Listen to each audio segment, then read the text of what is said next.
So the San Francisco 49ers are 2-3, and it's time to recap what was another ugly loss for the 49ers in which they blew yet another double-digit lead, and the Niners have now done this twice to the two bottom teams inside the NFC West. This is the San Francisco 49ers report by Chat Sports. Chase Sr. here with you. I was at my sister's wedding yesterday in Washington, D.C. That's where I've been all throughout the weekend. That's where I still am, flying back to the Chat Sports studios tomorrow. Have to give a shout out to the phenoms, the legends. Chip and Trace did a great job holding it down during the watch party yesterday. Really appreciate everybody for supporting the channel and supporting them. I was able to tap in and watch from time to time. They put up another 100,000 plus view banger, and I thought the fellas did a great job. So really appreciate everybody for tuning in yesterday, and then I'll be back in the studio on Wednesday with some content coming your way tomorrow here on the Niners Report. In the meantime, a disgusting loss for the San Francisco 49ers yesterday. Had an opportunity to rewatch that game because I wasn't able to keep tabs on it. I told my sister for years, Brooke, don't get married in the fall. Don't get married on a Sunday. Don't get married during football season. Well, she did all three, and I made a joke to her that she doesn't really love me. But it was a great wedding. It was a beautiful weekend. So great to see family from all across the United States and Australia attend and catch up with some people who I haven't seen in years, throw back some drinks, have some great food, most importantly, celebrate my sister and her now husband and my now brother-in-law, but rewatch this Niners-Cardinals game today, and again, the word that comes to mind is disgusting. A lot of similarities to that Rams game from a couple of weeks ago, where you come away from it wondering, how the heck did the 49ers blow that football game? They should have never lost to the Rams. They should have never lost to the Arizona Cardinals. They were clearly the better team as compared to those two divisional foes, yet both of them count the same. And they count as just atrocious defeats for the San Francisco 49ers team. And we're starting to see that this Super Bowl hangover that I was talking about a couple of weeks ago is real. The Niners are sloppy. They looked banged up. They look tired. They look mentally fatigued. They are making mistakes that should be avoidable for a team that has so much talent. And this comes down to players not executing. This comes down to coaches not coaching well enough. And this team from top to bottom just simply is not good enough as we go into what is now a huge Week 6 game on the road for San Francisco against the Seattle Seahawks, and their new head coach is Mike Macdonald, the former defensive coordinator for the Baltimore Ravens, and the Ravens last year on Christmas owned this Niners offense and caused a lot of issues, and Seattle is coming off back-to-back defeats. So a huge game with a lot of divisional implications coming up here in Week 6 for the Niners. But let's talk about this game in the meantime, Niners-Cardinals from yesterday in Week 5. Anytime you turn the football over 3 times, you can't finish in the red zone, you can't stop the run, you can't tackle. That is a recipe for disaster. And in the NFL, you are not going to win many football games when you play that way. Brock Purdy threw 2 picks. Jordan Mason at the end of the game with an opportunity to ice a W for San Francisco, fumbled in the red zone. The 49ers missed 12 tackles defensively, didn't make adjustments on that side of the ball. And San Francisco, this is their biggest issue offensively. They are allergic to finishing in the red zone, which is their biggest offensive issue right now. Through 5 weeks, the 49ers are second in the NFL in red zone trips, 22 trips.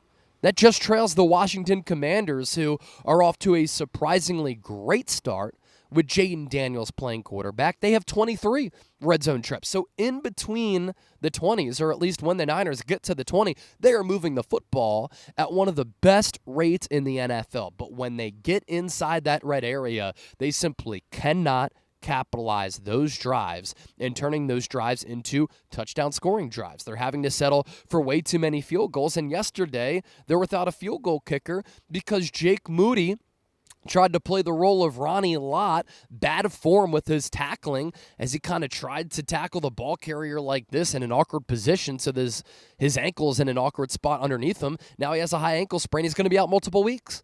And other than the missed kick a couple of weeks ago against the Rams, he was having a good year. So another injury to a marquee and important player on this Niners team. And the 49ers, and speaking of their red zone deficiencies and lack of executing inside the 20, they are 30th among 32 teams in touchdown percentage when they get inside the red zone at 40.9%. And last year, they were terrific in turning those drives into touchdowns. So the 49ers have reached the red zone on 41% of their drives this year. That is fourth in the NFL, but they have scored a touchdown on only half of those drives, which is 20th.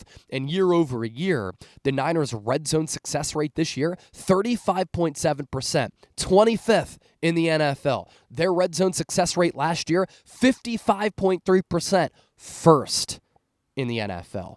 So year over year, they have just fallen off a cliff as far as their offensive execution in the red area. And that is the difference between wins and losses for San Francisco, because you go from settling for field goals instead of scoring touchdowns. That is a 4-point difference. And it's not just a 4-point difference. There's a massive momentum swing there as well. And this is where the 49ers are really missing the versatility of Christian McCaffrey as a red zone running and receiving threat. And of course, you have to point to the head coach who, in my opinion, has never taken enough accountability as the CEO and the face of this franchise. This is on Kyle Shanahan, because if you are a great offensive mind, you need to figure it out. You call the plays. You design the plays. This is your offense. And when you get inside the red area, you have Deebo Samuel. You have Brandon Ayuk. You have George Kittle.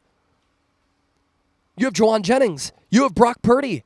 Yet you're not able to punch the ball into the paint. And Kyle Shanahan needs to figure this out. And he can't get so conservative and let other teams dictate the game, which is part of the reason why Shanahan has blown so many of these double-digit leads. And the numbers are backed up in that regard, in that category as well. Losses in the regular season and playoffs for a coach in 49ers history, the most in this category, after leading a game by 10-plus points. Kyle Shanahan has blown 18 games. 18 games in which the Niners have led by 10-plus points. That is unacceptable, inexcusable, and the key word for today's show, outright disgusting. And so the 49ers are getting outcoached there on offense. They're getting outcoached on special teams. They're getting outcoached on defense. And Nick Bosa said something very telling after the game in listening to his press conference. He thought that the team had a good defensive game plan going in. And at the start, they were playing well against Kyler Murray. But then, as the game wore on and progressed, he admitted that the Niners did not make the necessary adjustments. And a huge problem for the San Francisco here as well is their lack of tackling. Week 1, they missed 9 tackles. Week 2, they only missed 3. Week 3, they missed 2. In the last 2 weeks, San Francisco in Week 4 missed 17 tackles. San Francisco in Week 5 missed 12 tackles. That is not a recipe for a Super Bowl team. And that's why the Niners are below 500 at 2-3 right now, in danger of letting this season slip away. And San Francisco can't stop the run still, even though last week they did against a bad Patriots team who just lost to a bad and even worse Miami team. But San Francisco wore down in stopping the ground game yesterday as James Conner was able to have himself a day. Brock Purdy also wasn't good enough, despite Brandon Ayuk having a massive day in which he finally broke out. Looked like the Ayuk of years past and compiled nearly 150 receiving yards. And the last interception that Brock Purdy threw, 2 of his interceptions yesterday, coming on tip passes. Sometimes that's a byproduct of him being a shorter quarterback. You have to pull the trigger earlier to George Kittle. And I know that Jordan Mason missed the block, and the Niners didn't have enough people to block that incoming Arizona blitz, but Brock Purdy drops back, he pats the football, George Kittle's wide open. And if you get into field goal range, you are without, of course, Jake Moody, but you can win the game, and that's a big gainer to Kittle, who, how many times have you given him the ball in space, he's able to pick up these large chunks of yards, break tackles, pick up yards after the catch, and just rumble downfield because he's so difficult to bring down. And that was that explosive play that the Niners missed in a potential game-winning drive opportunity for Brock Purdy. The Jake Moody sprained ankle, brutal. Niners are going to have to bring in another kicker. Now, before I hop out, if you want some reasons for positivity here on this show, here are some reasons to be, I guess, positive about this football team moving forward, or to at least have a glass half full approach as compared to a glass half empty approach. You can fix bad tackling. It just comes down to doing it and getting the ball carrier on the ground. That can be fixed with coaching and technique.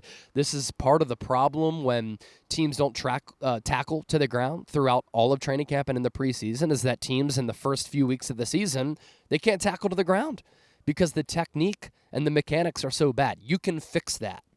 With their red zone issues, I think that they can fix some of those issues as well. But Nick Bosa and Brock Purdy on both sides of the ball have now talked about how teams are defending them different. It is now time for Kyle Shanahan and his coaching staff to make the necessary adjustments to find out the root cause for why teams are doing that and how to exploit and attack what those teams are doing and to find their weaknesses, because the opposition has found the weakness and the weaknesses of the San Francisco 49ers, and that's what good coaching staffs do.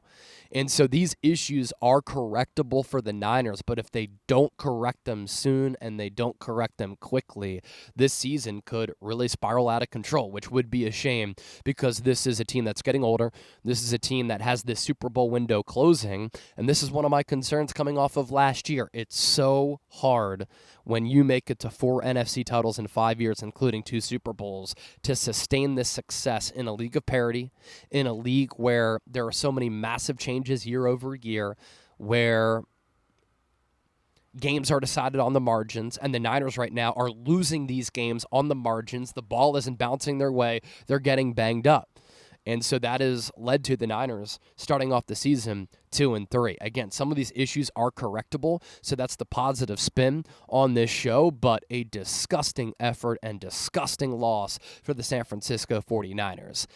In 2021, they started 3-5. They were able to turn it around. In 2022, they started off a little bit slow. They traded for Christian McCaffrey. They got red hot down the stretch. Last year, they started hot. They lost 3 in a row. They found their groove. I think this Niners team, as Brock Purdy said, when we find our identity, because we haven't been able to find it, then we can find ways to win these games. But the Niners don't really have an identity right now.